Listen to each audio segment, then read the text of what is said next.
আসসালামু আলাইকুম। আমি সদর উপজেলা যুবদলের যুগ্ম আহ্বায়ক। ইদারিং আমার নামে অনেক অভিযোগ শোনা যাচ্ছে।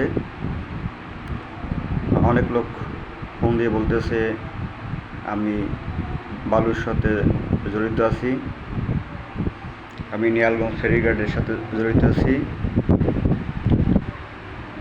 আমি আমি কোনো সাথেই জড়িত নাই, কোনো কিছুর সাথেই আমি জড়িত নাই।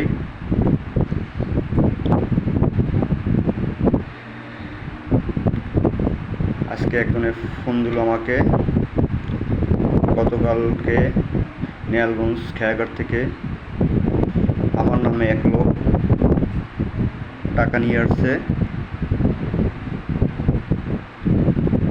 এখন বলতেছে আমি টাকা আনছি। আমি কোনো সময় নিয়ালগঞ্জ ফেরি থেকে অথবা খেয়া থেকে কোনো টাকা আনিনি। বরিশাল সদর উপজেলার আসাদ 2 জন, যুব দলের আসাদ আমি, আর একজন আছে ছাত্র দলের আসাদ। আপনারা একটু যাচাই করে দেখবেন কোন আসাদ, যুব দলের আসাদ না ছাত্র দলের আসাদ।